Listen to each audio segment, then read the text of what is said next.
without you, my friend. And I'll tell Uno all about it when I see him again. I remember game 1 in Boston.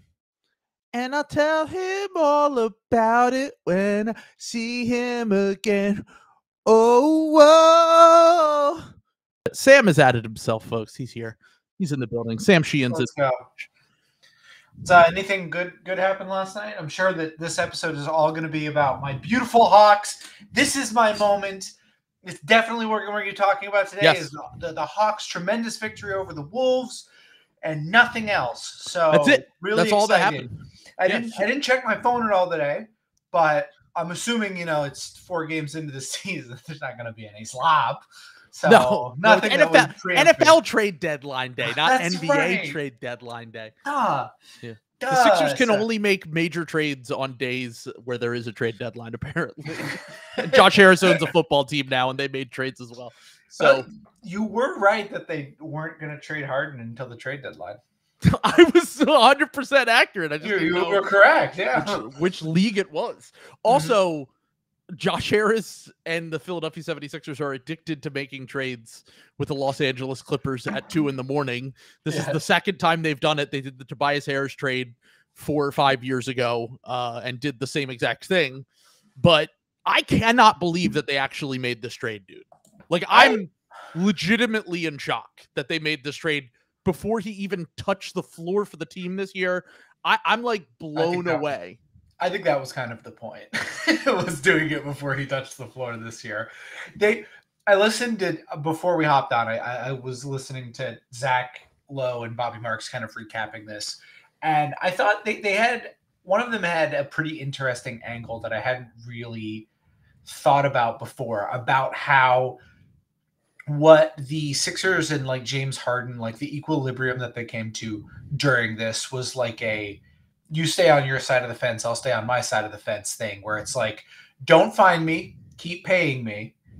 I will show up to bare minimum amount of things. You'll excuse my absences. Like they did have, it did seem to be a little more, while it was still pretty antagonistic, it was not as, there wasn't as much butting of heads as there was like in the Bill Simmons or Bill we Simmons, didn't and we never saw the fat suit once. We never saw Harden on the court once. He didn't have the opportunity to kind of mail it in like he did in Houston and in Brooklyn. Yeah. And we are now at a point where I'll get into my thoughts on this kind of bigger picture in a little bit, but let's just talk as I add Rob to the stage here.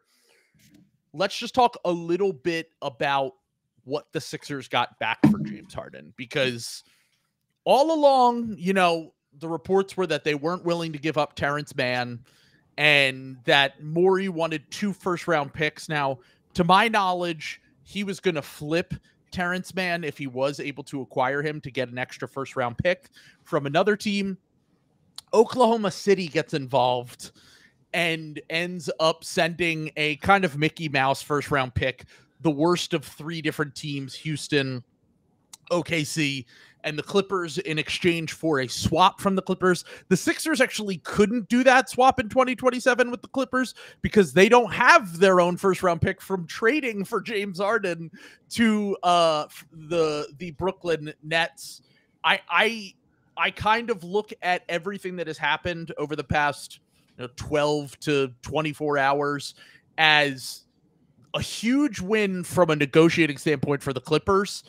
And from the Sixers perspective, I said 2 weeks ago on the Patreon podcast I did with Sam, I thought that the package that was rumored that was out there was actually an adequate package for James Harden, even though most people would disagree.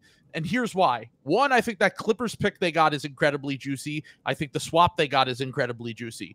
2, you get rotation players that are on expiring contracts for a guy in James Harden that the Clippers cannot extend. So I understood why they were willing to pay more for Drew Holiday than they were for James Harden, because you could trade for Drew, you could extend him, and there were also other teams bidding for Drew's services. So I understood why the Clippers kind of stood pat, and I also understood that when the Sixers made this trade, they were doing it for flexibility in future trades whenever it did happen. So they acquire Robert Covington, who obviously is coming back home to Philly where he started his career.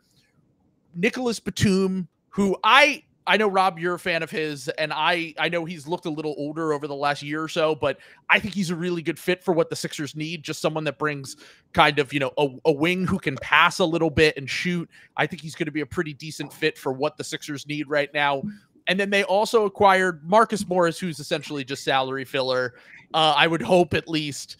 And then KJ Martin, who they just acquired from the Rockets, 22-year-old athletic wing. And in addition to that, they got the Clippers 2028 first unprotected, a 2020. So it was a 2028 pick unprotected. A 2027 swap was sent to the Thunder, and the Sixers got the worst of a 2026 first from those three teams that I mentioned, right? That was what they got back? Yes. They also got the 2029 swap, and then they got a pretty bad 2024 second round pick. That's another one. It's like the worst of three picks. Gotcha. And then they did get, I believe, the Clippers 2028 unprotected second round pick, which could also be decent. Okay. So right now, the way that I'm looking at it is, first off, just what the Sixers got back. I think it gives them more flexibility for the trade deadline. It also gives them some options for next offseason. But let's just get this out of the way. This was not Daryl Morey's trade. Would put everything on Daryl Morey not wanting to do this. As someone sends into the comments right now, Vince Goodwill said this: "From everything I've been told, this was not the package that Daryl Morey wanted. This was a trade that was essentially made by Sixers ownership. They had told Daryl Morey to get the deal done now. We got other reporting from Shams saying that Josh Harris called up Steve Ballmer and made this deal go through. And then in addition to that, a week ago, Daryl Morey was liking, after the Sixers' first game against the Bucks, he was liking tweets from KOC saying the Sixers should be patient. They look good. They should try to get the most that they can out of a James Harden trade." I'm thankful it's fucking over personally. Yes. And I actually like the pieces they got back from a draft capital standpoint, especially that one Clippers pick. We've seen what unprotected juicy picks can get on the market nowadays, and it gives the Sixers a little bit more flexibility in that they actually can technically trade their own 2028 pick now because they got an unprotected 2028 pick. So that opens up some windows if they want to keep that Clippers pick. There are some things that they can do now heading up to the trade deadline and going into next season. And then the other wrinkle of all this is PJ Tucker was going to be incredibly useless on the Sixers. That basically, without James Harden, PJ Tucker is just not playable, we've learned over the last year or so. So him going to the Clippers with Harden always made the most sense to me. RIP to Philip Petrusev, who only got to play one game with the Philadelphia 76ers after we drafted him years ago. But that's it from the Sixers side. I like what they got. Would I have liked to take a flyer on Bones Highland if possible? Yes. But I don't know if that was ever going to be realistic unless another team got involved, and ownership was clearly too impatient to do that. Yeah, I mean, I think it is important to note before I get into more of like the specific Clippers pieces, I guess, is the note about Josh Harris calling Steve Ballmer, I think, is important because I don't necessarily think this is a deal the Clippers front office wanted either. I think this was probably more on Josh Harris pushing through, but I think this was a little bit of Steve Ballmer being to the Clippers front office like, hey, we got to do something. Like, this is a pretty good package. We're not giving up Terrence Mann. We're not giving up Bones. We're not giving up the 2030. Like, it's probably a little bit more than you'd like. They did raise their package through, and there was really no leverage on the Clippers to do so. Yeah. And they have raised their package in this deal. I mean, not by a huge amount, but by a significant amount. So two swaps and a first, two unprotected swaps and a first for a guy that you can't extend and is 33 years old and has a history of flaking on teams after being very excited months before. Yeah. So like, I think there was some pressure from Clippers ownership as well to be like, the season started, the longer runway we have to integrate James Harden, the better. We can't do a deal in, January or February and win a championship this year. And I mean, I think, people have talked about like Maxey and how Maxey's look kind of pushing the Sixers. I also think that like the Clippers, they've played garbage teams. They beat the Spurs and Blazers and then lost closely to the Jazz. But like Paul George and Kawhi Leonard are healthy to start the season. Like they look healthy. They're playing a lot. They might actually both play in back-to-backs. We will see. And I think that's another factor. It's like, hey, like these guys are actually healthy. They've stayed healthy for a whole week. Like that's legitimately something. That's history. Yeah. Like, that's history right there. You see that? So like, I think that's part of it as well. It's like if the Clippers had gotten off to a really bad start, it's like maybe that puts more pressure. Maybe it's like, wow, this season might be gone before it's even started. And they look okay. So yeah, I mean, I'm just so happy it's over. I'm really surprised it happened when it did, to be very honest. But love ownership. I'm shocked because I always thought it was going to take another team getting involved for the Clippers to either up their offer or for the Sixers to legitimately make a move. That was my whole thing here, was that I think that Morey, very similar to what Joe Cronin did with the Damian Lillard thing, was saying, we're not making trades until other teams are involved because that just gives way too much leverage to one side. I can't get what I want out of the trade. I'm not going to do it. I did this with the Ben Simmons thing. I'll do it again. I thought that was psychotic because I think that if you have an MVP level player, a rising star in Maxey, and enough pieces that you could put around them to be competitive during the regular season, then you should probably do that and try to get as much chemistry with your new coach as possible and not have a guy who, as talented as he is, can be a distraction off of the court. And then in addition to that, can bring that onto the court if it really gets bad. So that's the whole thing with Harden for me from the jump here, is that it was never going to work the second that they weren't able to come to an extension agreement. The rumor that was out there was that they offered him a 3-year, $120 million deal, so $40 million per year. He didn't take it, and he felt disrespected by the Sixers because they told him he was going to get paid a year ago. And now the Clippers are taking a risk, a calculated risk.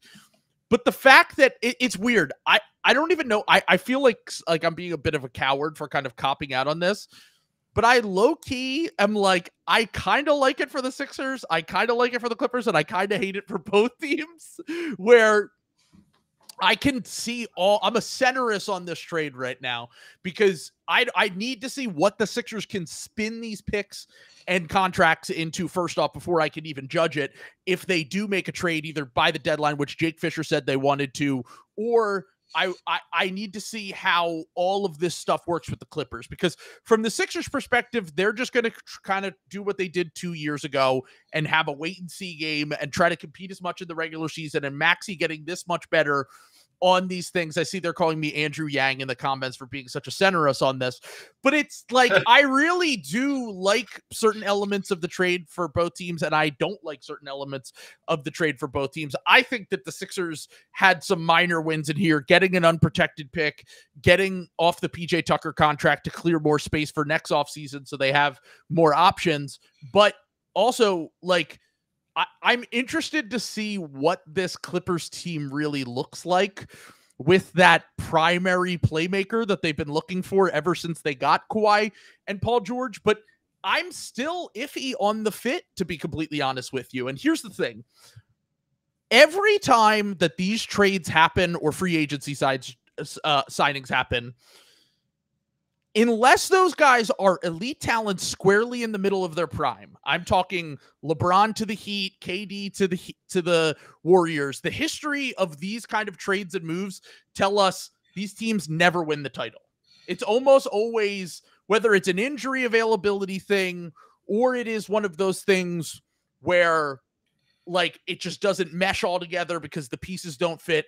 The large amount of history shows us, unless you have two elite talents, these super team things where they're trading for guys past their prime and guys that generally have had the ball the majority of their career. I know it might be a little bit reductive to say that, but that's just kind of the general feel to me. Like, it's a desperation move, maybe a move the Clippers felt like they had to make, but I'm just like, I don't know. I'm not crazy about pushing in all your chips for a guy who I feel is a bit redundant with Russell Westbrook if you're really bought into the Russell Westbrook experience.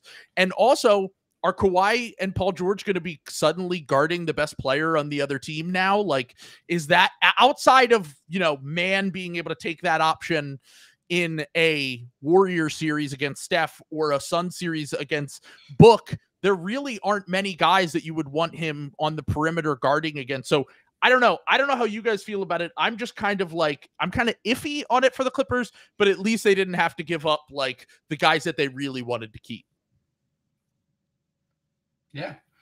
I think that where I come down on this, I lean a little bit more away from, I think it's a win-win for both teams. I think it's very funny that both of the GMs, Lawrence Frank and Daryl Morey, got picked up by the scruff of their neck like cats and got thrown out of the room.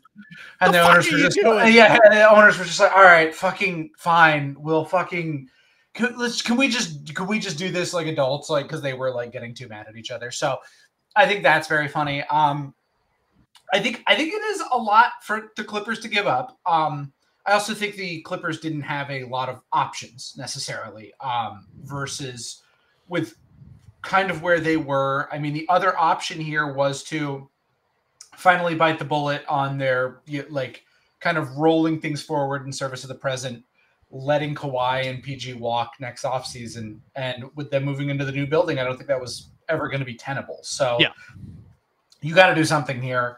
I think that they probably got an all-star quality player for like what essentially amounts to a Dorian Finney-Smith package, plus extra guys. So that's kind of a win in itself. We went over those seconds, not great. Sam Presti got away with it again. Kind of He's trading. Such a sicko. Yeah, disgusting. Trading. Well, I don't think it's going to be. I think I saw people being like, "Oh, it's going to be the 27th pick in the draft." I don't think even 3 years from now, I don't think the Thunder are going to be that far along. I think it's going to be probably somewhere 2023. Okay, well, we'll talk later. It will be one of the five. It will probably be one of the 5 worst picks in the first round, but that's fine. I don't even think that necessarily. I think it's like the next tier up. But that's a perfectly fine first round pick. That's still a pretty good player. There's still usually an all-star on the board at that point in most drafts. I think that's a totally fine thing. And the other thing that I was looking up here, Trill, you probably know this, but do you know how many players right now currently are projected to be on the roster next year for the Philadelphia 76ers? That are right now have a contract for next year. Well, we're waiting on the Jaden Springer thing to see if they picked up his option. So that's part of it. That's the last wrinkle. But since they got expiring contracts, it would just be Joel, Maxey, and Paul Reed, I believe. It's actually just Joel and Paul Reed because Maxey is going to be sure. I think day one they're going to take care of him. But I just have a hunch. But this is the thing is Maxey's going to have a $18 million cap hold. Yeah, an $18 million cap hit. So that is 50. Paul Reed's. I'm assuming they're going to pick that up. He's so cheap, $7 million. So $58 million plus $18 million. That is what $76 million. That is $60 million in cap space. You are on the precipice of double max cap space, depending on years and some of the other stuff that's going on. And it's not a bad free agency class, really. Like I would guess Daryl Morey's plan would be to Kawhi Leonard and Paul George are available. Yes, someone said he's going to use the cap space to bring Harden back. So funny. Round three. Yep. Daryl Morey is a liar. He told me I would be on the team on this game. But I think they could go after the Raptors guys. I bet OG is actually who he's targeting because that kind of bridges, even if you have to pivot away from Embiid in the coming years, OG still fits with Maxey and is still reasonably on his timeline that you can kind of pivot to something else at that point with doing something with all the stuff you would get back in an Embiid trade. So I would guess he's probably one of the guys they're targeting. And I wonder who the other one might be, but there are a lot of guys out there that are going to be available here coming up in the thing. So I think that's pretty interesting for Daryl that he literally cleared the decks except for Paul Reed, Maxey, and possibly Jaden Springer and Joel Embiid. And I'm going to go out on a limb and say they don't bring back Springer, and here's why. If Springer pops off which I'm skeptical of. If he does pop off, you can always just sign him to a reasonable deal with the cap space if you really need to keep him. Like, he's not going to get more than $8 million per year in free agency next year anyway. So it's a $4 million difference from what you would if you didn't pick up his deal. Try to sign him. I know there's like some weird rule, like if you don't pick it up, you can only offer a certain amount to that player, but I think that changes if you have cap space. So I think that would be the different the difference in this. Paul Reed's deal technically is non-guaranteed, by the way. Do you remember the bastard Danny Ainge's clause he put in this contract? That if the team, I believe it was wins a playoff series. It might have been wins 2 playoff series, but I think it was 1. That deal becomes guaranteed. But if they lose in the first round, Paul Reed's deal could be off the books too. So it's essentially just Embiid and Maxey. You can start completely fresh. Having said that, Jake Fisher did say in that article that he expects them to be aggressive before the trade deadline. And just looking at the roster right now, they really need ball handlers and they really need guys who can pass because, you know, you're adding some. Rob, you've talked about with Covington how when he has had the opportunity to play for the Clippers, he's provided a lot in the rim protection, spacing, and rebounding department. That's something that he'll be able to fit in nicely, I think, just with this team that is still kind of short on wings a little bit on the whole, even though you can kind of squint and see DeAnthony Melton as a wing. And then you go, this team's kind of wing heavy and guard, and there aren't many guards because you add Batum, you add Covington, you have Oubre, you have Tobias. I think the Sixers are going to be targeting guys who are both guards that can hit. Like Woj said, they're targeting an all-star guard. Everyone seems to think that's Zach LaVine. I think in theory, yes. I think in reality, Morey's going to want a guy who's a little bit better of a passer and a little bit better of a defender, personally. I think that he's going to be looking to try to couple Maxey with a guy who can guard at point of attack, who can pass. I would like Zach LaVine, especially if you're able to swing another kind of trade or free agent signing next summer on top of this. But in general, I think those are the kind of guys that Morey's going to be looking at. Now, I think that this team Sixers are suddenly deep with like 11 NBA players. I don't think PJ Tucker was anymore. Danny Green was cut, RIP, sadly, today. Which, by the way, I just want to point out, I said this before, Danny Green looked amazing in preseason. He fell out of the rotation by game 3. So that's usually not a good sign when you're 36. But because his deal, I believe, wasn't fully guaranteed, he made the most sense to cut in this situation. But if I was another team, I would take honestly, if I were the Clippers, I would take a flyer on Danny Green. Or if I were they do have a roster spot now. Yeah, if they have I guess they could have just taken him in oh no, money wise, I don't think it would have worked. Nope. Yes. Yeah. I mean, it depends. In terms of the wing thing, it's interesting because I was listening to some podcast. I think it was like the Philly sports one, whatever, like the live pod. And they were talking about KJ Martin. And KJ Martin's kind of like probably the most discussed component of this. He's a guy who I think Clippers fans were like extremely excited about when the Clippers trade for him because they gave up like nothing for him. Like the Clippers were so old and slow and unathletic the past couple years. And it's like KJ Martin's just like this tremendous athlete who's like kind of like this 3-4 type. And it's like, wow, KJ Martin's exactly what this team needs. And then like, the training camp buzz was like not great, and then he was just out of the rotation to start the season from the jump. And they couldn't figure out where to play him. I think so. You know, Ty Lue was running him as a small ball center. I know Paul Reed has been bad to start the year. I know it's a tiny sample size. We know Nick Nurse loves wings. I do wonder if you see some like KJ Martin, like Robert Covington, Nick Batum small ball. But I don't know if he's like really a wing because the shooting is just so bad. I mean, he broke like everything in preseason and early on, like all of his threes. And it's not even just like the shot looked okay and it was off. It was just like, it looked terrible. And I know his sample size in Houston was like, he's like a below average, but like he can kind of shoot. And it did not look like that. Again, very small sample size. But like, I don't know if he's a wing. I kind of don't think he plays for Nick Nurse anytime soon. And if so, I think it would be in kind of those small ball lineups. But yeah, I mean, I think people, and I don't know if this was any actual reporting. I mean, I was seeing like Monty Morris as a target.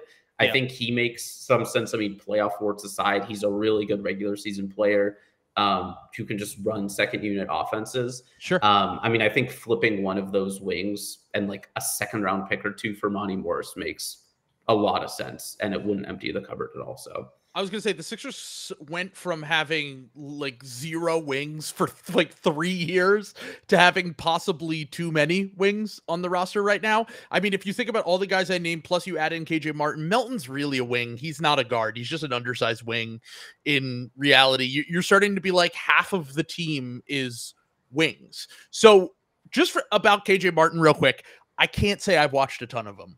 And I know that if you're talking about, you know, kind of athletic guys who have questionable shots, I would imagine that they're more invested in trying to get Springer because they drafted Springer into the rotation, but he also hasn't really looked like a guy who has developed a ton. He looked way more playable in preseason, but he's also struggled to stay on the court in his first few games that he's played. I thought this stat blew my mind from Mike Lynch at Sports Info. He works for StatHead, which is Football Basketball Reference, all those pages. Most dunks in a season by a player 6'6" or shorter since 1987. Charles Barkley 4 times, and with 192, 188, and in third place was KJ Martin with 173 dunks last year. So that tells you a lot about his athleticism right there. But it's insane. I've also heard that he's been streaky on the shooting, and also that the defense has been more theoretical than actual with him. So those are the kind of things that he's going to need to kind of figure out as he adapts to this Sixers roster. But let's talk a little bit about the Clippers and what they look like to you, Rob, because Tucker is playable with Harden. That's what I'll say. I know that Tucker, the thing I was talking about is like all of a sudden who guards the best player on the other team. In the regular season, I think you can count on Tucker staying on the court and doing that job and doing the things that Kawhi and Paul George don't want to do. In the playoffs, he's really going to fuck up your space, and even if he's hitting the shots, the Celtics just decided at a certain point, we're not going to guard this dude anymore. He's really not a scoring threat at all, and he's also not really like, he can be a ball mover. Like, that's really his main job on offense now, set screens, move the ball, but he's going to muck some stuff up for your spacing, and just from experience, if you want James Harden and Russell Westbrook to be at their best, they need to have maximized spacing around them. So what do you think the Clippers starting lineup looks like now, and what does their general rotation look like now? Oh, brother. So Lyle Murray of The Athletic, he and Andrew Greif of the LA Times are the 2 most plugged in beat guys. I would say Law maybe a little bit more on like the coaching side, Andrew maybe a little bit more on the front office side. Both pretty good. If you're curious in following the James Harden saga, I'd give them a follow.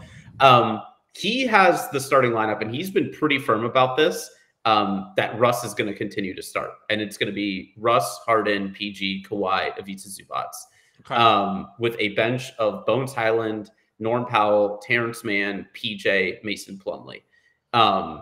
It's not ideal. It's not what you want.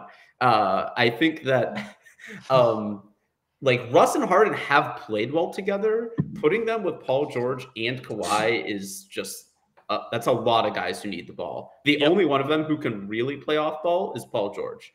And even he is like kind of better with the ball in his hands. Like he's an amazing like off ball shooter for his size. But like he's also a guy who can like run the pick and roll. He's kind of turnover happy. I see a comment about Kawhi can play off ball. He can shoot, but he loves to get the ball, size up the defense, take 3 seconds, and then, do his thing, which is amazing. Same with Harden. Yeah, exactly. So that starting lineup, I would start Terrence Mann over Russell Westbrook. I think that solves a lot right there. The other thing, and I tweeted about this and then got some people saying yes and other people pushing back. I can't imagine that they keep Norm Powell through the rest of the season. I don't know what his utility is with Harden on the team. Like at least 2 of Harden, Russ, PG, and Kawhi are going to be on the court at all times. So that turns Norm Powell into like just a 3-point shooter, which he's good at, but like it's not really his like that's not like kind of what he offers. He's more of like an attack guy, and like he just shouldn't have the ball in his hands when those guys are playing. So like trading him for some kind of like a wing or forward would balance the roster a little bit.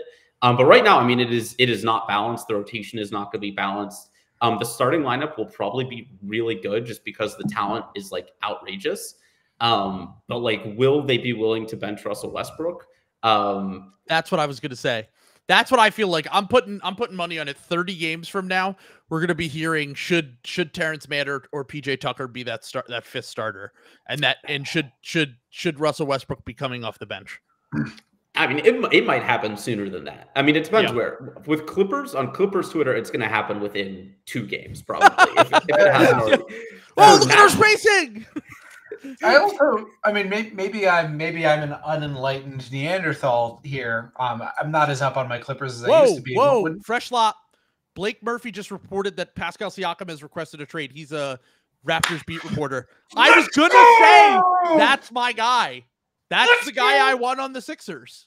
He's the best one, but he's just like doubling down on the Embiid timeline. No, hold on here. No, this is why I want him. Just let me cook on this for 1 second. Go ahead, cook.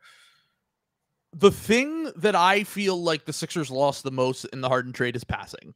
And Pascal has made a leap as an on-ball playmaker over the last few years and is a good connective passer. And they've historically been a bad rebounding team as well. Pascal will help in that regard. I think that he can be the perfect connecting piece between Embiid and Maxey, and he adds a ball handler, a passer, and a rebounder. And a wing defender. So he solves basically all of your issues. I like the idea of certain guys, like maybe a little bit more in theory, because the fit with Embiid is a little bit clunky with Pascal and him, but I really do like the idea of those two. Oh, did we get? It's a fake report. Oh no! It might be a podcast. He doesn't have any recent tweets. You bastards! Why are you telling me this? What happened? Anyway, I still like Pascal Siakam the most out of all these guys. He was on a show with Howard Beck today. I'm guessing it's not an official report. I think it's probably maybe he said that at one point he requested a trade and that they decided not to do it. I mean, it could be. I mean, Siakam has apparently. I have not watched the Raptors because I don't hate myself. They're terrible to watch. Yeah. I wouldn't. Apparently, Siakam has looked miserable and has not played well. It would not surprise me if he has said like he wants out, but like this doesn't seem like an official report. I'm guessing it's some sort of aggregation, but I mean, it wouldn't surprise me, I will say. So you can keep going. God damn it. But yes, anyway. So if anyone wants to look into that and figure it out. Oh, Sam, you're getting breaking news here? Yeah. Oh, no, sorry. I'm reporting IP addresses of anyone who posted fake slop in our thing. The officers in question will be on hand to apprehend you. Yeah. You are going to jail, unfortunately. This is a minimum 30-year sentence every time. At least send the fake tweet that got you so that we can look at it. But either way, Siakam is still my number 1 target, and we'll talk a little bit more about that. But back to the Clippers. It's funny because when that came up, I was like, wow, they should have waited to trade for Siakam. That's what I was thinking. I was like, wait, why did this? Oh yeah, that's the other thing is that I think that the Sixers ownership had fear that someone else, like the Drew Holiday trade goes through and this trade never happens. And I think they had fear that, yes, the market could change for Harden, but it's more likely that a guy like Levine or Siakam becomes available. And then the Clippers are like, why are we trading for this old-ass James Harden when we can have 2 dudes in the middle of their prime that might fit a little bit better anyway? Yeah. I mean, the fit thing with Harden is so interesting because, again, I mean, it's so irritating talking about the Clippers with Russell Westbrook because even though he's been better than I thought, and I've done some, mea culpa on that, like everything that when Russell Westbrook is on your team, somehow everything about the team becomes about Russell Westbrook. Exactly. And it's insane. There's nothing like it outside of like maybe, I don't know, like LeBron. But the fit is just clunky with Russ. If you just removed Russ from the team. Yeah. Harden, PG, Kawhi, perfect. Roller with Zoo, like he's not an elite guy like Capella or whatever, but like he's a pretty good, solid starting center who can roll. He's huge. He's a good target. You just plop another guy like PJ Tucker, or it could be, whoever in that 5th spot who can shoot and play some defense, and that's it. but it's not. So yeah, until they resolve kind of how that works, I'm just not sure. Like my guess is they might use Russ as like almost as the power forward on offense. So to his credit, he's been, really accepting of having the ball a lot less and kind of dominating the ball. He's setting more screens, the whole Zach Lowe thing. He's playing a little bit more off ball. He's doing the hustle stuff, focusing on rebounding, defense, pushing in transition, etc. Again, like how much use that stuff is like in the playoffs, I don't know. Like that's the thing with Russ for me. Like in the regular season, they'll make it work. Like in the playoffs, when teams are scheming off him, like will they be able to make this work? And I don't know. But right now, it sure seems like Russ will start. PJ will be coming off the bench, and then again, like Bones, Norm, kind of not an ideal defense. I mean, Ty Lue's probably not playing 10 guys. They got a lot of buckets. I'll tell you that much. Yes. You're basically leaning into the ball don't stop thing here because you now have Bones and Norm coming off the bench. Add in addition to that, Russell Westbrook, who's looking to get his own buckets, James Harden, Paul George, Kawhi Leonard. It's a team full of buckets and problems, certainly. And I do just want to say, shout out to Will, who said KOC is masturbating to Westbrook setting ball screens, which I thought was a great comment. And to clarify here, Hooper did say, he said it on the pod, Pascal asked for a trade over the summer, and after they didn't give him an extension, but the Hawks were not willing to trade Onyeka Okongwu. So that is part of the thing. I don't think that Siakam wants to be in Toronto. I think that he wants the money from Toronto because they can offer him the most. But I also think that the writing's kind of on the wall. Either he hasn't exactly been subtle about how displeased he was. Like Harden, is just like Harden's just more polished. He's gotten more reps in it being disgruntled, so he kind of overshadowed him this year. But Pascal, the media day with Toronto this year was kind of fucking awesome. Yeah. Just in terms of you literally couldn't get a picture of Pascal where he wasn't this or just upset looking. He looked like the woman in the background of the TikTok where the lady's bouncing and smiling to pancakes, and there's the woman in the background who just looks fucking revolted at it. That is Pascal Siakam coming back to the Raptors for another season here. So and he showed it through the first few games too. Yeah, I get it. Why he's he's better than Scotty Barnes. He and Scotty Barnes 10-time All-Star. Future 10-time All-Star Scotty Barnes. What's really funny is that Scotty's actually look really good and Pascal's look miserable, which I think that kind of helps any team that's trying to trade for him. Now, keep in mind, you also have Masai Ujiri needing to agree to a trade, which might be more insane than Daryl Morey agreeing to a trade. And the two of them together will make us fucking throw up over the course of several months. I don't want to talk about Raptors slop all that much because it's always very disappointing. But if there's one team to keep an eye on, really things going off the rails and exploding, they're 1-3 through their first few games. And it turns out that Nick Nurse was not the problem. And it turns out that it's actually not having any guards who can dribble, pass, and shoot on your team is probably more of the problem. Dennis Schroeder's FIBA performance, though, means he's better than Fred VanVleet. Yes. There you go. And consider that. I mean, it's just and another guy that they tried to go after during the offseason was Gabe Vincent, who has been terrible for the Lakers to start the year.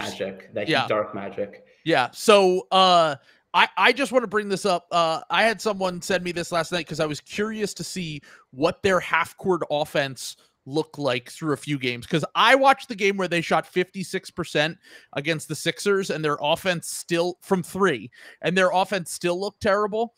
Points per 100 for the Raptors through 4 games. Okay, ready? In the half court for their offense. 72, 74, 87.5, and 75. Last year, they averaged 94.5, which was still 25th out of 30 in the league, and the league average was 98.4. And everyone has said the offensive process looks bad.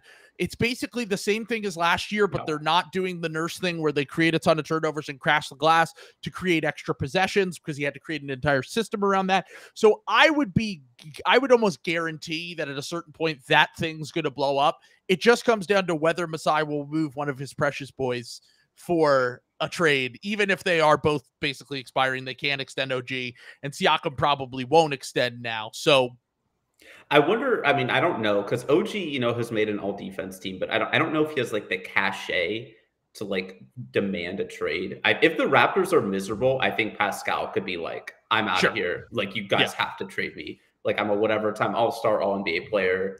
Like, it would be a very bad look. I know we always say this and it never really happens, but like for Toronto, it might matter if like they're, I don't know, like their 5th best player in franchise history, they just ignore what he wants. Sure. So I think, I don't know why Pascal would have rescinded his trade like demand. Like maybe he's just like, I will be professional, but like, I don't think anything about that situation would make him want to stay there. So, it's not tenable. I mean, yeah. So like, I agree. I mean, Masai Mori, talks would just be the worst thing in the world. But like, I think Masai might be forced to trade Pascal.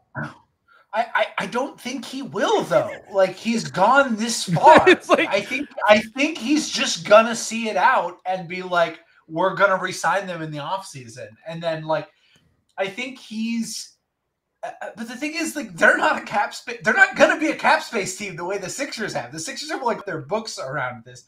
Like Masai. Oh wait, hold on. I have something important here. Okay. The definition of insanity is doing the same thing over and over again and expecting different results. Albert Einstein. Thank you, Albert. He was in Killers of the Flower Moon. Let's go. He was with Ryan Gosling's character when they said that. He was also in Oppenheimer. A big year for Albert Einstein from Beyond the Grave. I was kidding. I was making a joke about. You were doing those movies. I was doing a bit. I was doing a bit about all the time. Good bit. Thank you. I'm sorry. This is a movie mindset podcast here. I guess my thing about all this, because I mean I don't want to like derail us, but I do just want to finish the point because I want to get Rob's take on this. Am I crazy for thinking that Zoo is? They won't be closing games with Zoo and that the future of this team is PJ Tucker at the 5. Like that seems like a no-brainer to me. It's going to happen. I mean, it's very fun. It's very funny you say that. I was debating posting on Twitter, like over unders until Ty Lue closes a game with PJ Tucker over Vitsa Zubats. I would put it at 2.5. And Clippers Twitter is going to absolutely lose it. Well, some Clippers fans hate Zoo, which is, I don't know how you hate him. He's just like the most reliable starting center. Like he never misses games. Perfectly league average starting center.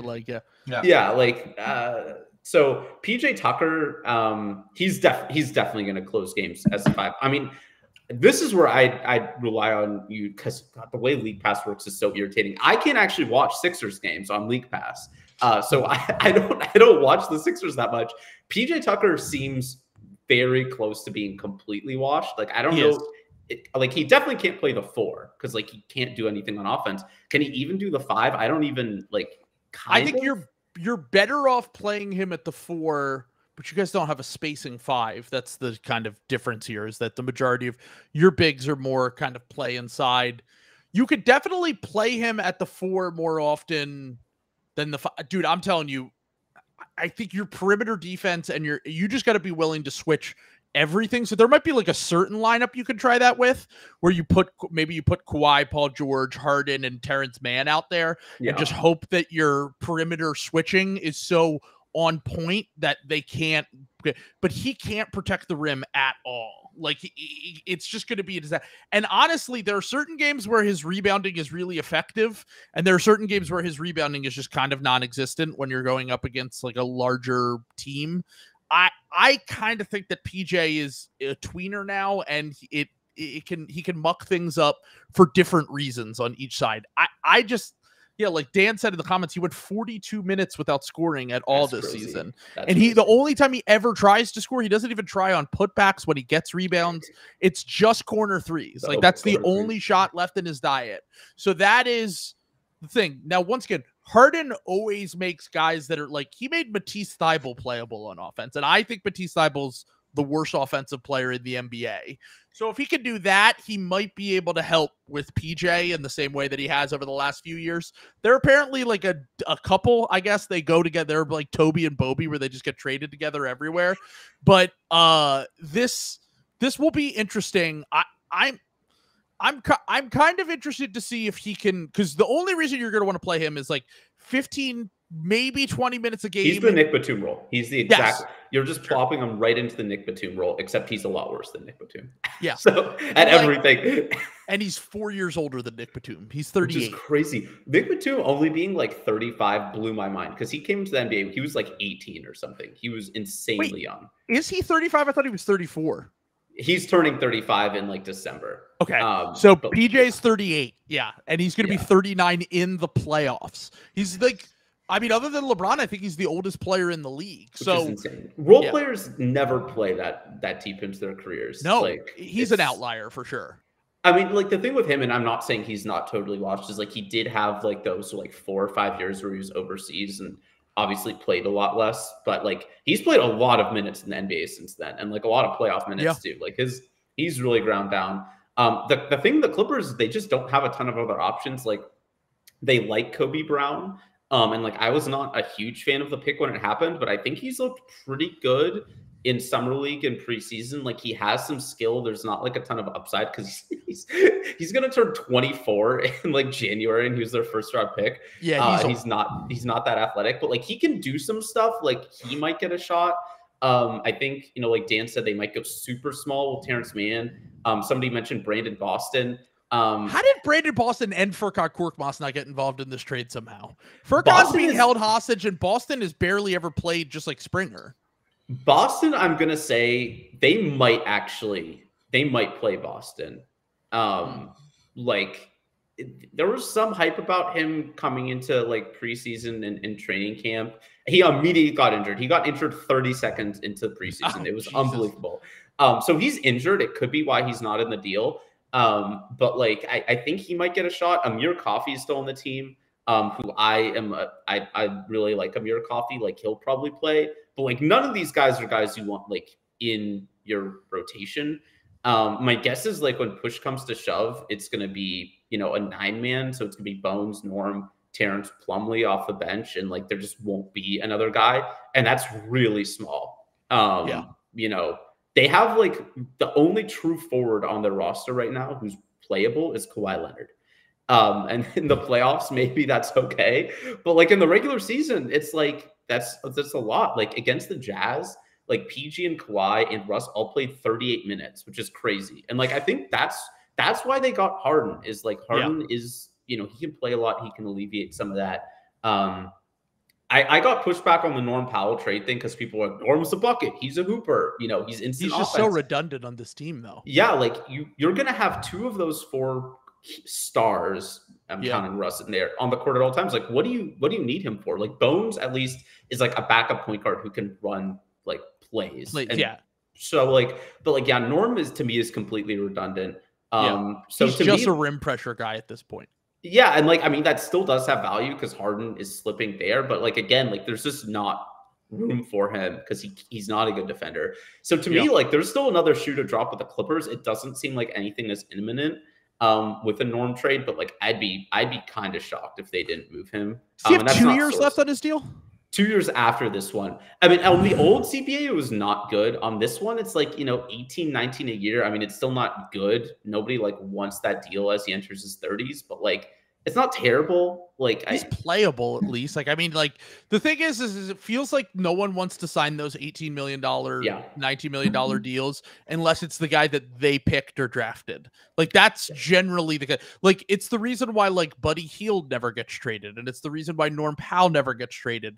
And unless you have one of those crazy value deals where like OG Anunoby or Derek White, who have like ridiculous kind of value deals right now, no one wants to acquire those players unless they're their own guys. So I will be interested to see what the Clippers look like. They're definitely going to be a lot older and more, I mean, not really, just kind of based on the fact that they only gave up. Marcus Morris will never play for the Sixers, hopefully. If he does, I'm going to be pulling my hair out. I think the early reporting is he is not expected to be a contributor, though he did post on Instagram saying he could not wait to get out of Hollywood or something. I need to get out of Hollywood. He's from Philly, so I don't think he's gonna play. Yeah, no, I highly doubt it. But I mean, I guess they didn't really get any older, because the two players that they did trade that matter in this trade are Robert Covington and Nick Batum, who are also in their mid-30s. But what I guess I was trying to say here is they're going to be a very rigid, I would imagine. Like you talked about with Kawhi, with the fact that he likes to catch and then kind of suss out a defense, figure out where to go. Like, I don't really think there's going to be a ton of like off-ball movement. It's going to kind of be more standstill, let guys cook, and we're going to see how sustainable that is. I'm predicting Terrence Mann is in the starting lineup by December, personally. I think that Terrence Mann, I think you have Russ come off the bench, and then you find a Norm Powell trade, and you kind of go from there. And to the point of the comment from Step Back too, about Ty Lue, I mean, one of the points that's irritated me in all this is like the over and over. I mean, as Zach Lowe said and other people said, is like Robert Covington wasn't in Ty Lue's rotation last year. It's like, yeah, that was a stupid decision. Like, like he wasn't, but that's not really relevant. Like, but also wasn't Terrence Mann barely in his rotation, and now he's points. Like yeah, exactly. Yeah. So it's like if Terrence Mann also wasn't in the rotation, then that is like. That doesn't tell me, like, Ty Lue can be kind of weird sometimes, is what I'm trying to get at here. Yeah, I mean, I like Rocco is definitely not like the player he was when he left Philly, but like I think he's still useful. Nick Batum is still useful on a lower minutes deal. Like, I mean, I think that's, and I can't remember where I read this because there's been so much slop and every single reporter has published something about this.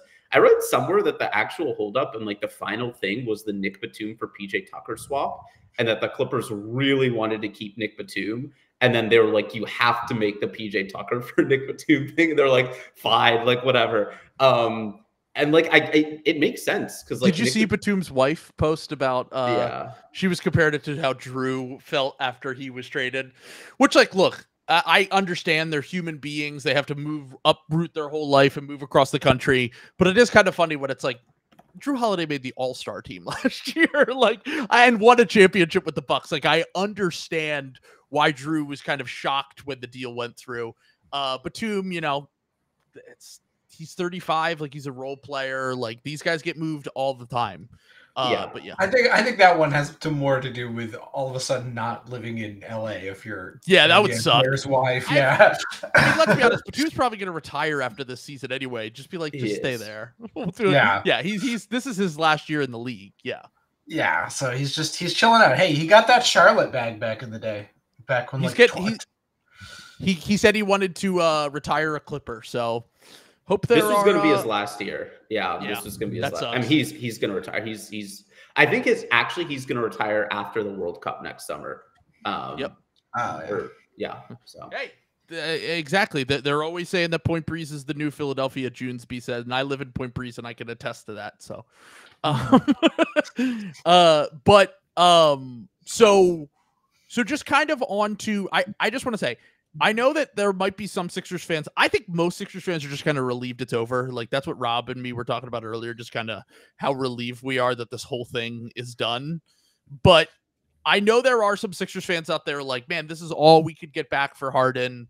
And I just want to say, shout out to Ime Udoka, because if it weren't for Ime Udoka, the Sixers would be so fucked right now beyond belief, because basically what happened was Ime wanted a guy in Fred VanVleet instead, who's more of a culture guy that defends and whatever. It seems like pretty instantly that the Rockets made a mistake because their offense looks like shit and they don't really have the young talent that it seems like they did in terms of guys who were playable right away and kind of fit in this system that they had been imagining. And because of that, we went from James Harden walking to Houston for nothing to acquiring several draft picks, several expiring contracts, and role players who can contribute in the meantime. So if it weren't for Ime, the Sixers would be kind of fucked right now. And honestly, I think they made we talked about in our Overreactions podcast about this on the Patreon, which you should subscribe for if you have not already. We talked about how the Rockets probably made the wrong decision by going that direction. But if you're the Rockets right now, like that's just that situation's so grim to me, dude. Like I thought that they were gonna try to trade for Harden in 2 months when Raphael Stone was had his back against the wall for his job. So yeah, that's just a tough situation to be in. They're gonna trade for Pascal Siakam or OG Anunoby. They could. I mean, honestly, if you are Raphael Stone and you're desperate for your job and you're one of these GMs that has a really good player that you can offer them, that's a juicy situation to be in if you're Masai Ujiri. Like I know you're like the guy who always holds out for the trades, but you could really have them over a barrel and get a lot in a trade for a Pascal Siakam or an OG Anunoby. Yeah. I mean, to your point about the Harden, I mean, I'm coming at it from the Clippers perspective. I mean, I have had so many tweets and articles and whatever about this. I think I said at one point that like 2 swaps and a first was going to end up being the deal because it's the super logical middle ground. It's like, I tweeted this as a response to, something I think Sam tweeted earlier. It's like swaps are really interesting because like they can be like insanely valuable, but like the team who's making them can tell themselves like, we're still getting a pick. Like the Clippers are still getting a pick in those years.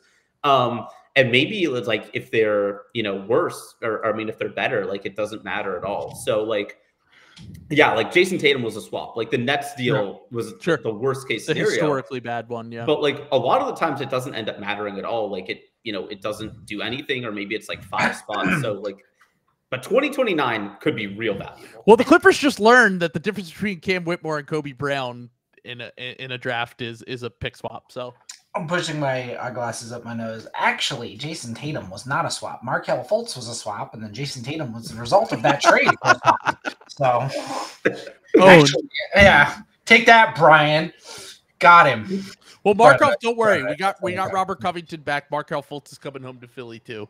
I'm sure they all just want to get back Dario and all of the process guys. And I'm like, all right, let's move on. Let's they could really use Hollis Thompson, I think. TJ McConnell, Hollis Thompson, they're all coming home. They actually could use TJ McConnell. Honestly, they could just use a bench ball handler. Yeah, let's go. Jakar Sampson, there we go. There's another name. Tony Roten. Oh, Jesus Christ. Someone said TLC, Timothy Lawali Cabarro. But speaking of sickos, Sam Presti gets a swap out of this trade. Unbelievable. And honestly, I saw some people being like, why did OKC even get involved? You're taking a bet that because OKC now owns the Sixers 2025 draft pick. They own the Clippers 2025. Rob, is that the case? 2025 swap. Okay, so they have a swap in 2025. They now have another swap from them, and all they gave up was basically a pick that's almost guaranteed to be in the bottom 10 of the first round for that. Well, and let me elaborate on this point because you got to understand that also OKC cannot make all of their picks. What they did with Denver was a recognition of that. They are trying to consolidate their picks. They're trying to give up one solid pick for a hypothetical pick. They're trying to do things with their draft equity that will get picks, but not necessarily more. And this is a perfect example of that, where you take the lowest member of 3 different picks you have in a year and use that to hypothetically give a pick in another year an ability to go up. I think we're not done seeing the pick these teams make these type of trades. Like we can see the Pelicans make this type of trade. We're definitely going to see the Thunder make these types of trades in the future. That is what's gonna that's gonna be the new asset game, and I think that's kind of where this stuff is heading. I can't believe with the Stepien rule how many teams are just like completely maxed out.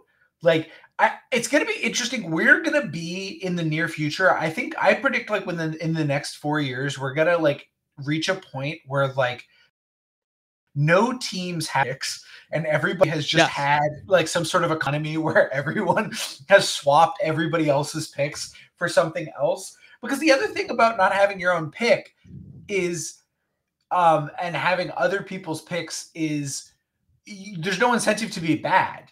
And I think the NBA kind of likes that because you don't have to like be bad as a team. Like it's like, oh, what the fuck does it matter? Our pick doesn't get any better. We have, they want a situation like the Nets have where it's like, we've got a lot of like pretty good picks here. We've got these Suns picks that I think are going to be pretty juicy. We don't have our own. We don't have our own. Yeah. Like, so let's just be mid, Yeah. Like, and we have the MVP of the league in Cam Thomas too. Yeah, exactly. There you go. By the way, I know we're in the middle of talking about this trade, and that's why people are here. Yeah. If we did a 2021 redraft today, Rob, where does Cam Thomas go? I'm telling you, dude, I've been watching these games. He looks like a fucking star, dude. And I know he doesn't pass and he doesn't defend. He's tried a little bit harder on the defensive end, Will tells me, in those games. But I'm telling you, he looks like a fucking star, and he's still only 21, dude. I mean, he probably gets to. I mean, he's definitely in the lottery. I mean, there's 100%. some pretty good. It's looking like a really good draft class. Like, I mean, it depends on your GM. Like, I mean, are you like a athleticism sicko and like maybe you want Jonathan Kuminga? Because like maybe like the upside of him is like crazy if he puts it all together. Because I'll definitely I'll take Cam Thomas over Jonathan Kuminga. I think it's very reasonable to do so. Yeah. I'm not like a Kuminga guy. Like Trey Murphy, like I would probably take Trey Murphy over Cam Thomas. Close. Like Şengün, mileage varies. Like Rockets fans would probably stab me if I said I would take Cam Thomas over Alperen Şengün. I think there are people who could make that argument. Like again, the sample size for Cam is like pretty small, but I mean he's definitely going like back half lottery. 32 points per game in his 8 career starts. That's not normal. I don't care if the shooting's hot for those games. He looked like a fucking star, dude. Can I have a hot take? I'd rather have Cam Thomas than Giddey. That's where I'm at. Like, I mean, look, if the shooting doesn't come around for Giddey, dude, I don't really think that's that hot of a take. I think all of Giddey's upside to me comes down to whether he can become not a bad shooter, which he currently is. And Giddey, if you want a guy to have the ball all the time, it's basically do you want the nerd favorite that has the theoretical upside, or do you want the hooper favorite who has not even theoretical upside? I think he really does have legit upside. I think that the Giddey thing for me is like the defense, the shooting, and then also if he's going to have the ball a lot and not just be like a connectivity guy, he doesn't ever get to the line. And Cam Thomas doesn't pass or defend, but when he does have the ball, you're getting an efficient look essentially every time, either whether it's from the mid-range, he gets to the line, it's on, he can finish around the rim. I think his three-point shooting hasn't even been that electric in these games. Like, I think it's actually below his career average. Like, I don't know, dude. I think that we could be sitting here in a year from now and we're saying he's a top 5 guy in a redraft. I have to, thanks to Big Linguini, because I forgot that the upside of Giddey is that he's slob.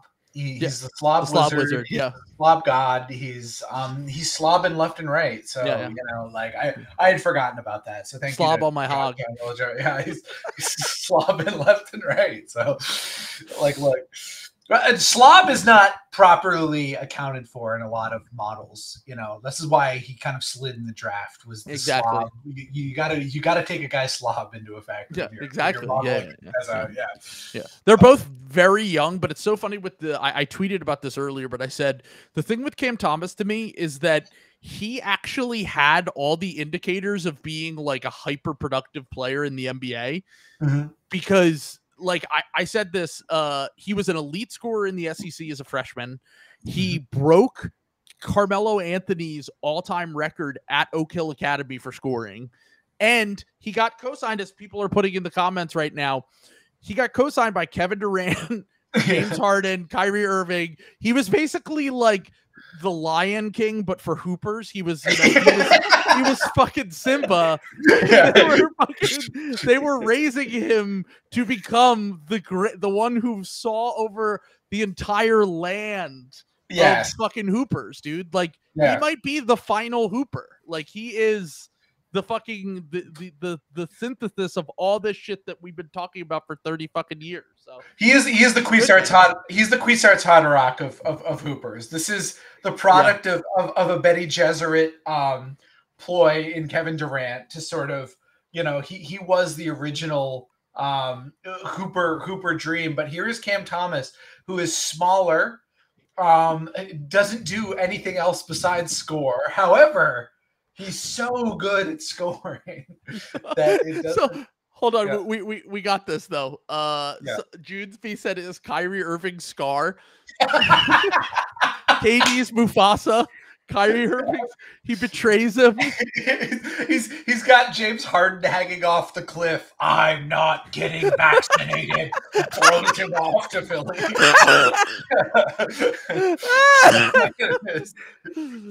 I'm telling you, 45 shots and 45 passes, Jonathan says in the comments. That's incredible, dude. That's awesome, man. He's awesome. Now, if nothing else, Cam Thomas is just like a really fucking fun player. And yeah. I'm really enjoying his coming out part. Will vindicated. I told Will a year ago that Cam Thomas was going to be a good NBA player, and Will said he didn't see it. That's the one time where I've been ahead of the curve, and Will was not. Will's usually the one that comes to me with shit, and I'm like, damn, you were spitting. But this is the only time I will say I was like, there's something here, I'm telling you. But anyway. By the way, Malcolm Brogdon has signed with Clutch. The Malcolm Brogdon to the Lakers prophecy will come true. I am so excited. I'm so pleased with this. Let's get him. Let's get Malcolm Brogdon in a Lakers uniform and make sure they don't make the playoffs. I'm so relieved that the Clippers did not trade for him. Like the best parts about this trade for me are 1, getting rid of Marcus Morris. 2, no Malcolm Brogdon. Yeah. 3, keeping Terrence, I guess. Keeping Bones, honestly. Bones is so much fun. He's like why didn't the Sixers try to get him? I saw someone say that he was redundant with Maxey, but they wouldn't play together really. He would be more of the bench guy. I guess Maxey is going to play like 40 minutes a game now. I think that is why. Yeah. I think that's why. It's like because he is. I mean, you cannot play the two of them together. They would just get lit on fire. They would be so fun to watch. But it's I think that's why. And then like the Terrence Mann thing, I think at the very beginning, actually, you'd mentioned like that they were going to flip him. Like, yeah, it was never to keep Terrence Mann. As soon as they got the second first-round pick, like Terrence Mann didn't really matter. Yeah. So I've seen people like, how did they not get Terrence Mann? It's like they didn't want the player Terrence Mann. Sure. They just knew that he had value around the league and that they could build up their star package, which I do want to talk about a little bit. I mean, and I think the same would be true for Bones. Just, like if they thought like if a team like loved Bones, it's like, hey, we could get like a few pretty good seconds for Bones. Maybe he gets thrown into the deal. But like, I don't know if he was like a deal breaker, but I imagine the Clippers are also like, we need like some players on our team. We need to keep like some young guy who's actually going to play. But I don't think he would. Maxey is literally going to play like 42 minutes in the playoffs. Yeah. He's not going to sit. That's fair, especially under Nick Nurse. We all know that he's going to be running him into the ground. Yeah, exactly. Nick Nurse is going to be running him into the ground. So before we get into what the Sixers could kind of target as we move towards the trade deadline and we think about star packages and who around the league can ask out and stuff, I did see someone say, what would a 2020 redraft look like? And all I'm saying here is I'm not going to overreact to the first week because Maxey shot like 56% from 3 or something. But there we go. Most points per game on fewer than two turnovers per game all time. Number 1, Cam Thomas, 33 points per game. Number 2, Tyrese Maxey, 30 points per game. So I do just want to say in regards to Maxey, I don't even know if this is a hot take, but I think if we're doing the redraft, it's always been LaMelo or Ant or one or Hallie's one or one of these guys. I kind of think I'd take Maxey over LaMelo now. And I know that sounds insane because I've been a big LaMelo defender and I love his game, but like if you're taking it on its face for who you would prefer, LaMelo's scoring isn't quite as efficient as Maxey's. Maxey's improving as a passer, and I know LaMelo's an incredible passer, but I kind of think that LaMelo, like, I don't want to say he peaked already because I think once you get him out of Charlotte and he gets into a different context, you could probably get more out of him. But like, I think that Maxey's making a case for top 3 in that draft, and he's progressed at a rate way faster than LaMelo has over the last few years. He started way higher, LaMelo, but Maxey's caught up to him, I think. Yeah, I mean, I think he's past Desmond Bane. Yeah. who's like They're that close, fourth but guy I think for a he's while. past them. Yeah. Yeah. I mean, the real hot take, and I mean, very few people would agree with this, is like, I could see a world where he's better than Anthony Edwards. I mean, that's the take that someone had on my podcast a year ago. Ben Pfeiffer said that he thinks he would rather have Maxey than Ant, and I was kind of surprised. But the more I thought about it, was like, it's hard to say. Ant's a year younger than Maxey, and he's averaged 35 points per game in a playoff series, which makes me think that when you get down to brass tacks, he's also bigger. He has probably more primary creator upside, and Maxey's probably always going to end up as that secondary guy. But like, it might come down to Ant being a flawed decision maker with the ball. And it's like, would you rather have the 12th best primary creator or the 3rd best secondary creator type? Like Jamal Murray versus Donovan Mitchell, basically. Like, that's the kind of conversation we're talking about with Maxey and Ant. And I think that's a conversation that could be had at some point in the future. I'm still like, I'll trust the guy who's already shown me, but I think that we have to be open to the argument in the future. Cause I think that Maxey's, I know this is like a cross sports reference and it's a Philly thing, but like, it reminds me so much of Jalen Hurts, where it's just like, man, I kind of got to stop doubting the dude who puts in all the fucking work and is always willing to get better fucking week to week, month to month, season to season. Like, Maxey's better than I ever thought he could be at 23 years old. Like, he turns 23 in a week, and he's better than I thought he would have been at his peak at 25 or 26. So that's all I'm going to say about I will also say, I mean, obviously Ant is like bigger and more athletic. Like, Ant is an overrated defender. I mean, he's better than Maxey right now, but he's not like amazing. And like, Maxey has the tools to be at least an okay defender. Like, he will get bullied by bigger guys on switches, but like, Maxey could end up being like, Steph Curry is a decent defender. Like, if Steph Curry could be a decent defender, like in most matchups, like there's no reason Tyrese Maxey can't be. I don't think he's there yet, but like, he could very well be one by like midseason. I mean, I think if you took any gambling on Maxey being an all-star, I mean, I would open up Maxey all-NBA if there are odds on those. Could be interesting. But I think I probably would take him over LaMelo, and I know draft Twitter would be happy with that. But I think there are some guys in draft Twitter that preferred him over certain guys, not LaMelo, but I think they preferred him over certain guys. Maxey and Hallie's going to be a conversation that we have. I mean, Hallie's so good. Hallie's. I think that it's close. I think that Hallie is.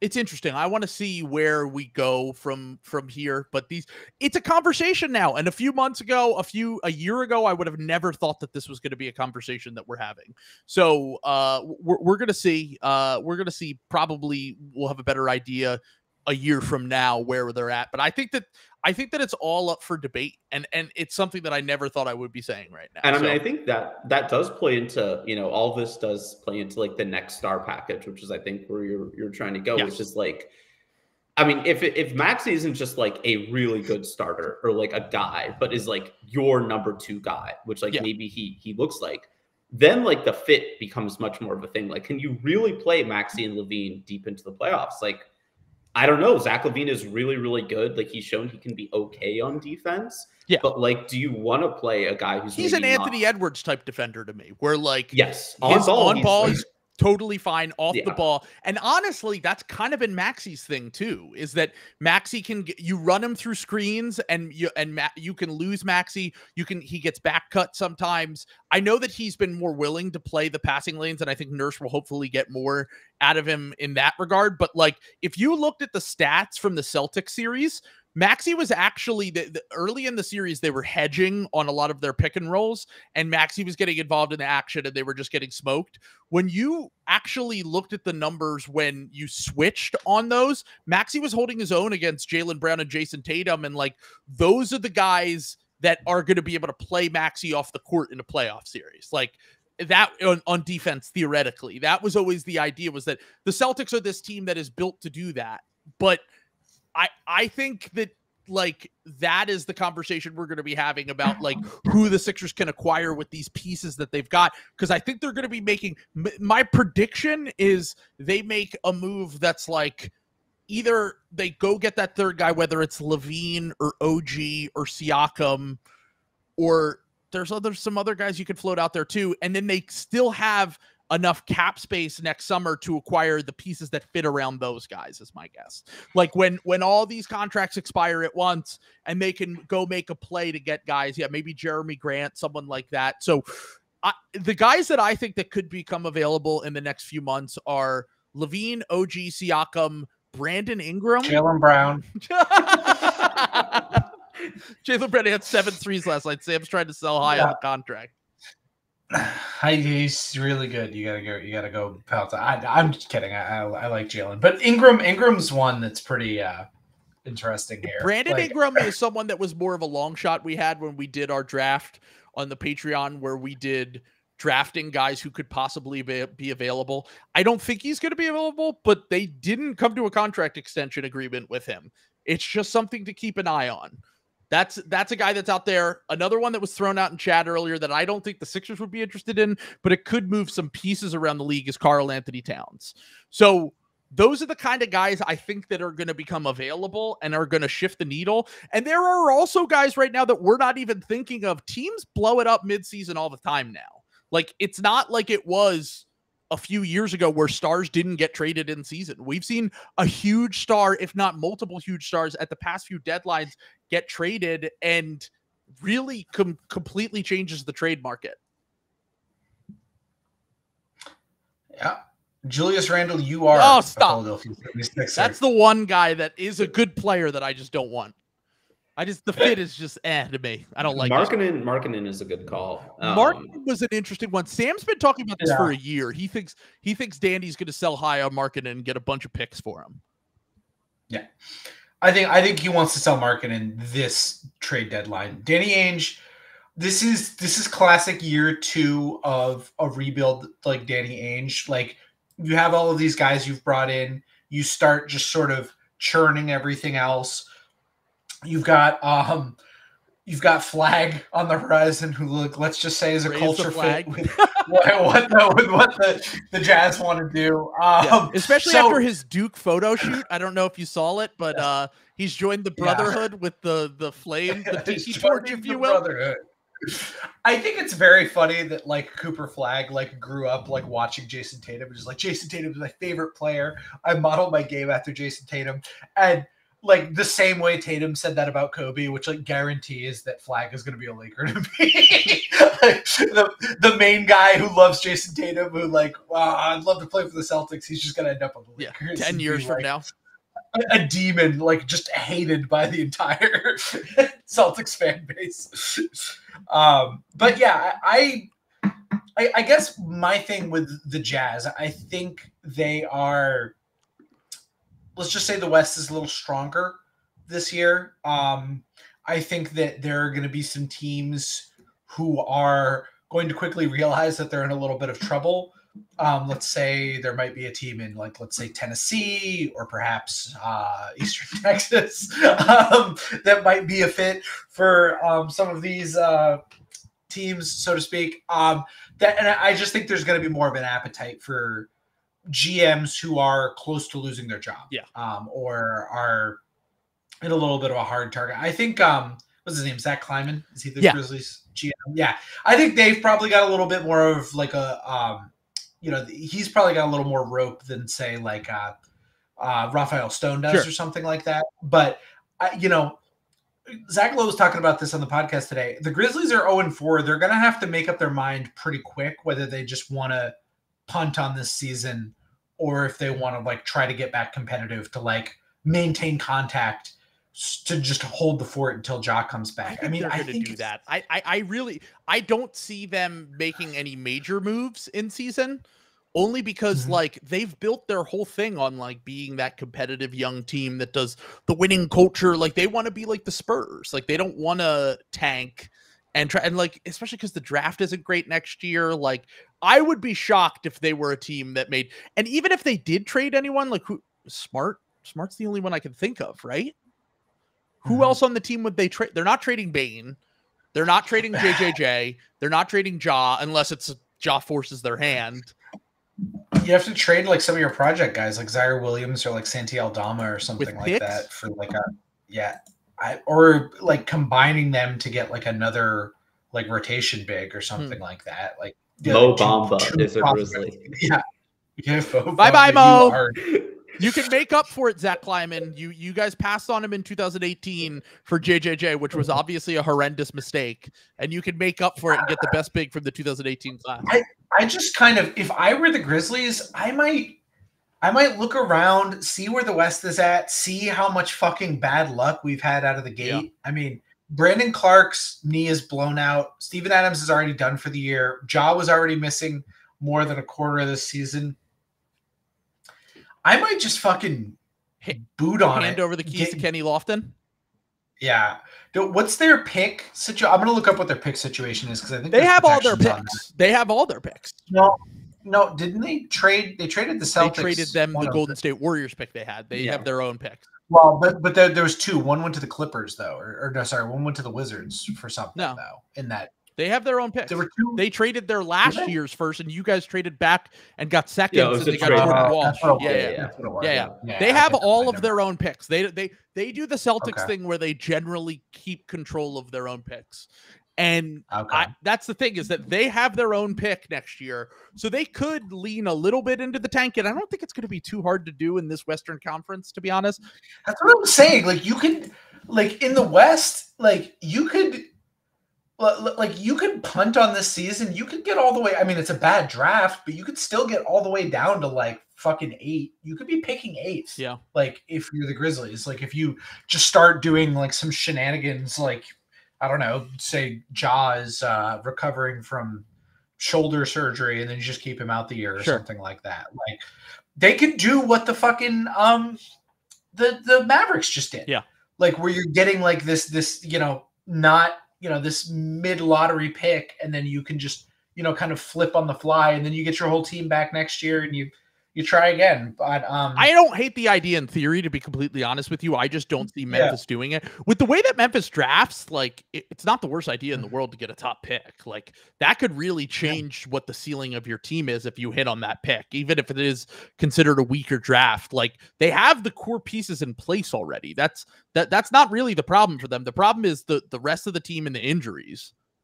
I just don't think it's worth it to like trade future draft picks when you're a good team at drafting. You're not going to have any cap space in the future, and you're a small market. The West is the small market. The West is really competitive this year. Like you've been handed like a perfect reason to like tank. Nobody's going to hold it against you if you tank this year.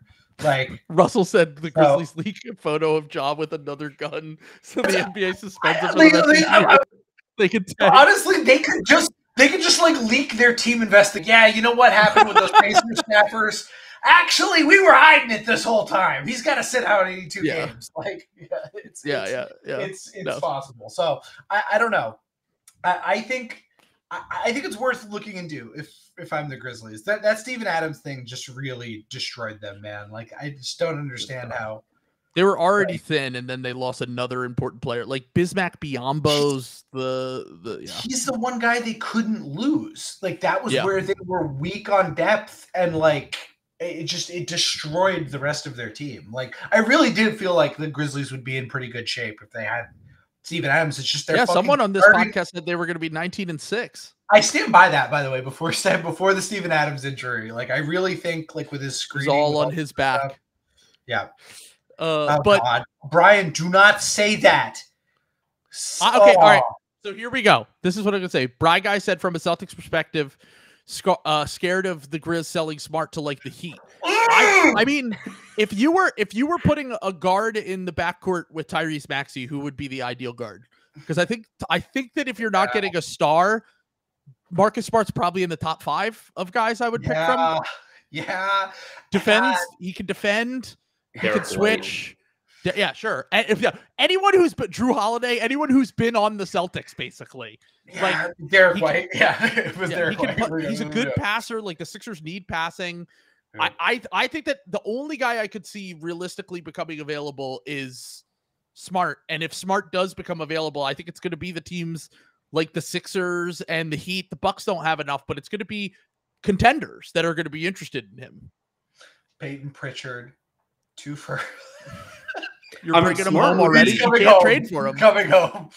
I mean, would a 2030 Clippers pick get yeah, Marcus Smart?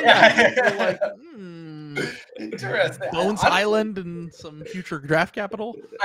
Dan said the same thing about like Smart on the Sixers, and I honestly think that's a really good fit. I think he would bring a lot of like what the Sixers need, just in terms of like passing defense and like just rebounding, like stuff like that. Like he would I'm telling you right now, he would unlock Paul Reed even more. Those miracles would be done by the Marcus Smart, Paul Reed, 11 minutes to go in the second quarter. Sure. Like those lineups. So and he also raises the grifting they just lost with Harden, as Bert points out in the comments. Exactly. I mean, look, I guarantee you that if at any point the Grizzlies are like, we're open to trading, because if you think about it from the Grizzlies perspective, they didn't really give up much to get Smart. Like Tyus Jones was an expiring contract. He had 1 year left on his deal.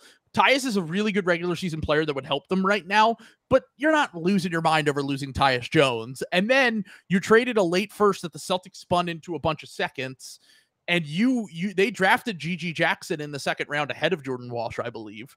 And then on top of that, you have a Golden State pick, and like Golden State looks pretty good right now. Like they could end up with a pick in the 20s, and the Celtics already traded that pick to the Blazers, right?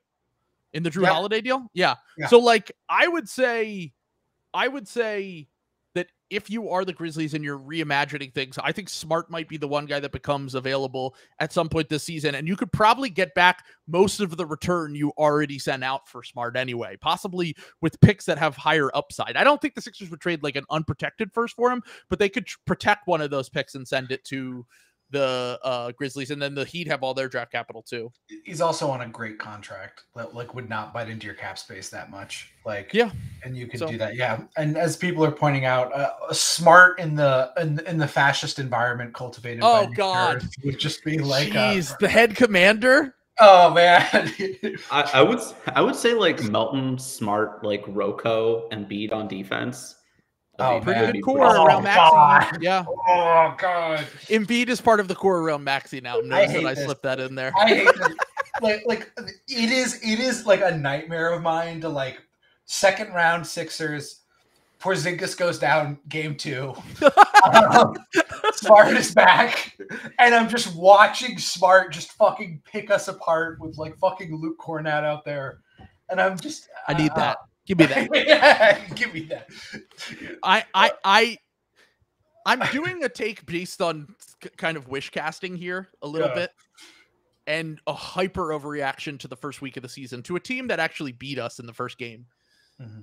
But I kind of like if the Sixers can make improvements, not as they stand right now, but if they can make a real impact move before the deadline, I like kind of want to see the Bucks in the playoffs.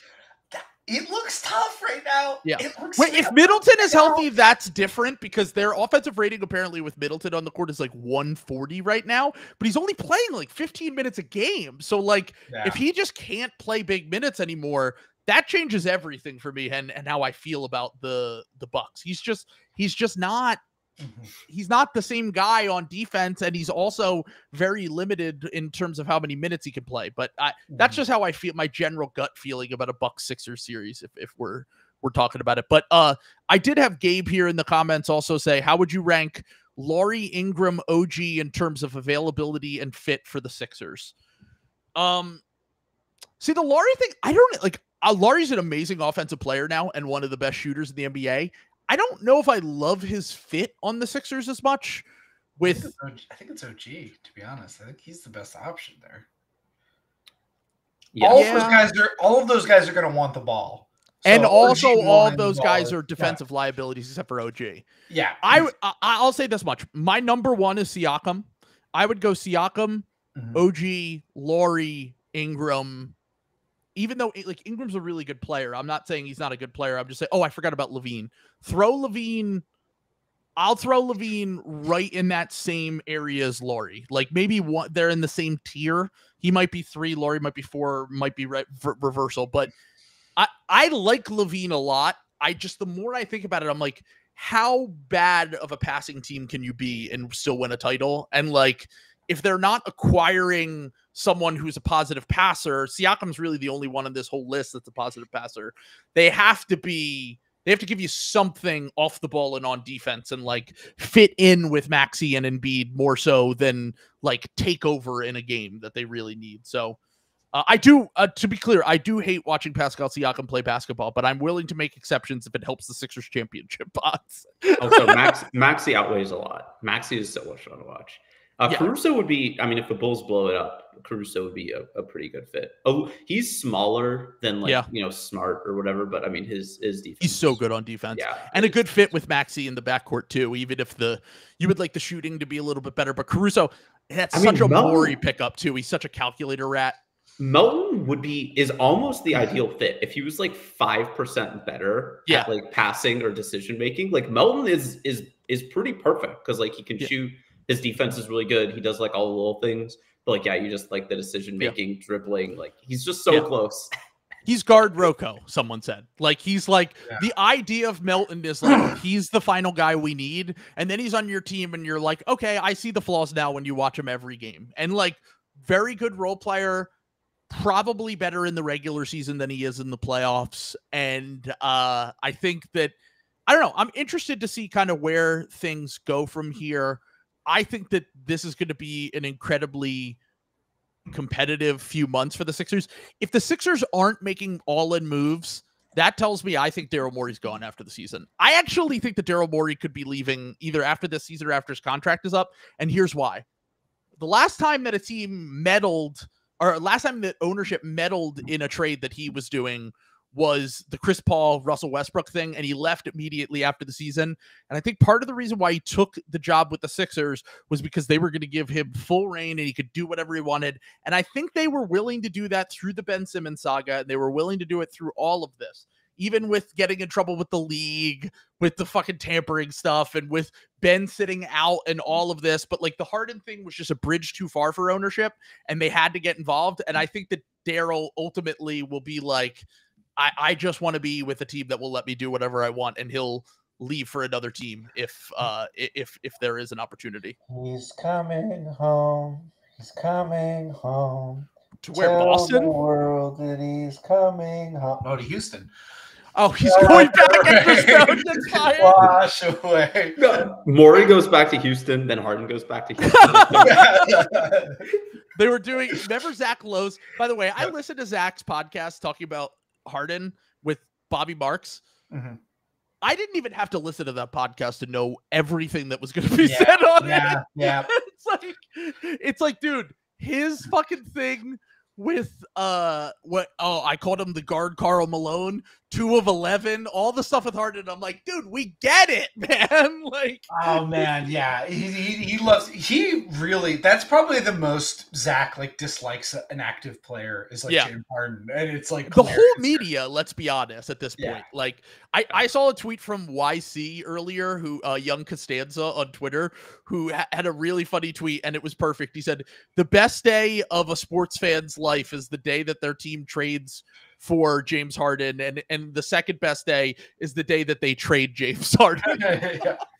yeah. It's like it's amazing. It's how we always talk ourselves into this deal. It is amazing to me, but he's just that good of a talent that you can kind of be loosey with the football over and over.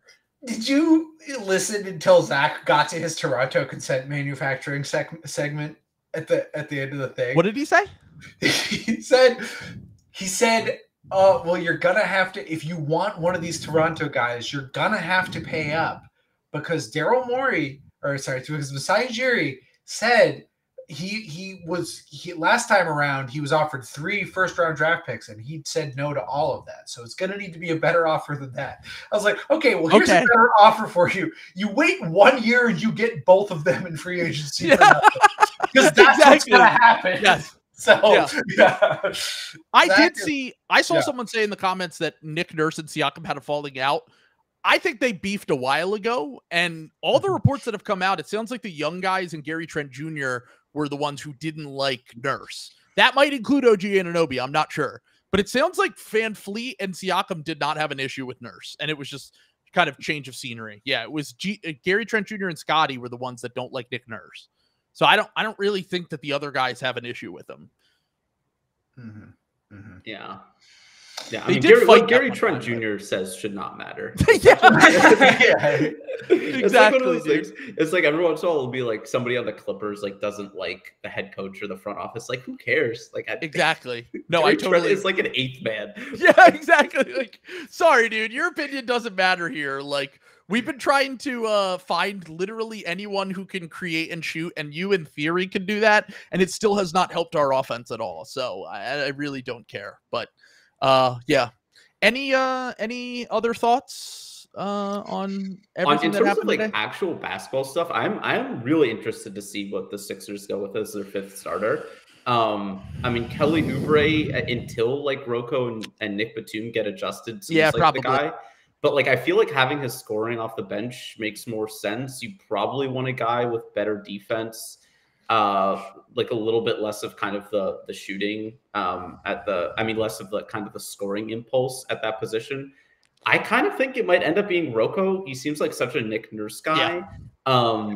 I mean, Nick Batum would be a really good fit because he's like that kind of connector guy with like the passing, which would really help the Sixers starting unit. But yeah, I am curious to see who they end up with. It's definitely not. I hope it's not Marcus Morris for your guys' sake. No, it's not. It's going to be. I think it's going to be my guess is that the starters are going to be. It's going to be Melton, Maxey, Tobias slides to the 4, and Oubre starts for the interim until those guys are kind of adjusted. And then I would guess it's Rocco at the 4 is my guess, because the thing that we've always struggled with are the things that Rocco brings, which is we need a spacer at the 4 who can rebound, protect the rim, and those are the things that he does perfectly. And how is Batum's on-ball defense? I guess is really good. Like shocking, considering how old he is. It's like shockingly good. See, that's the thing is that free agent guard Keon Johnson has agreed to a 2-way contract with the Brooklyn Nets. It's oh my god, this is so big. This is league changing. Yeah. Man, the 2021 draft really just. Yeah, the end of that first round, like half of those guys are gone or on other teams. It's literally like, is that like a cursed 20 section? Because you have Ty Washington's on another team. Bones Highland was traded. Fucking Keon Johnson, Usman Garuba. Like, it feels like the only ones that are still with their teams are like Quentin Grimes and Cam Thomas, I think, and maybe Day'Ron Sharp. Oh, Peyton Pritchard. No, that was 2020 draft.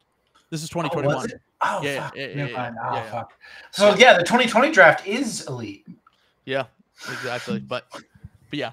So yeah, exactly. Yeah, you guys who got second contracts, and guess who didn't? Tyrese Maxey. So that's right. There you go. I thought you were going to say Romeo Langford. He's coming back. He's out there. He's a free agent. Some team is going to wise up. He's in Turkey right now, scouting out the teams right now. I'm telling you, he's going to end up on one of those Adriatic League teams. It's over for the Adriatic League. He's going to hoop. Hassan Whiteside type beat. He's coming back to the league. Better than ever. Like PJ Tucker. Romeo Langford's coming back to the league at 28. Patrick Beverley. Yeah, he's going to dominate. Yeah. But back to the Batum thing. The Sixers will need, whether it's Rocco or Batum, they're probably going to start the guy. I would imagine it's Rocco feels more like a nurse. Like, he loves guys who get into passing lanes. Between him and Melton getting into passing lanes, they'll probably live with some of the on-ball issues that they'll have with like Tobias defending at the point of attack or Maxey defending at the point of attack, if they think that those guys can help with the help defense. Because it looks a lot like last year's Sixers, where they over help and then they end up giving up wide open threes. They've just happened that the teams haven't really taken advantage of it so far to start the season, except for, funny enough, Toronto, who hit 56% of their threes in that game. But look, Nurse really likes guys who are smart team defenders, and I would imagine Batum comes off the bench to start at least. But like I said, like, I think they kind of have like 8 or 9 legit NBA rotation players now, and they bolstered. Like, I think PJ Tucker was useless on this team without Harden. Harden wasn't even playing yet. So you're basically just adding in upgrades at the 4 from starting lineup and the bench. And then you're just trying to figure out the rest of it with trades otherwise. Because we know the main issue for this team is going to be another ball handler and creator. And someone that can pass the ball. And if they can figure that out, I think they're going to be a really shockingly competitive and weirdly athletic team for the first time like in my lifetime. Yeah. Yeah. I said it before the year. I think the Sixers are going to be better this year. Nick Nurse, man, like I'm telling you, the connectivity. It looks like Embiid is having more fun out there. I'm just going to say it too. Yeah. Line goes up on graph for the first 2 years of fascism. We always say. Yeah, that's right. It's back. 2 years. You're going to get 2 years. 2 years of a project before the American troops start paratrooping in. So. No, we're not socialists, dude. Come on. Okay. Never mind. Nick Nurse, you aren't getting hung upside down by the ankles anymore. Sir. Nick Nurse's granddaughter in Parliament being like, my grandfather built the #1 defense in the NBA with just Robert Covington and Joel Embiid. They had above league average offense with Pascal Siakam, Fred VanVleet, OG Anunoby as their best offensive players. Now look, did he play a 6-man rotation? Yes, but sometimes you got to crack an egg to make an omelet. Exactly. The rotations will certainly be on time. Yes. All right. Thank you guys for joining me. This was fun. I'll be back for, funny enough, Sixers Raptors on Thursday. So you're not going to... Oh, and I'm going to do a League Pass night tomorrow, I think. Tomorrow's Wednesday. I'll do a League Pass night. So join me if you're around to watch some games. Going to be hopping around. Thank you guys, as always. I'll be watching Celtics Pacers. Let's go. Let's get it. If that game's still close, we'll see. Let's go. Right. Thank you guys. Sign up for the Patreon if you have not already. We don't have sponsors, so please sign up. Yeah. If not, I get extra episodes at Discord. Yeah. If not, I'm going to Hoyoverse, and we're going to talk about Honkai Star Rail for the first 5 minutes of every episode. So only you can save yourself from that. So exactly. So thank you, Rob, for joining us as well. Yep. Peace. Thank you.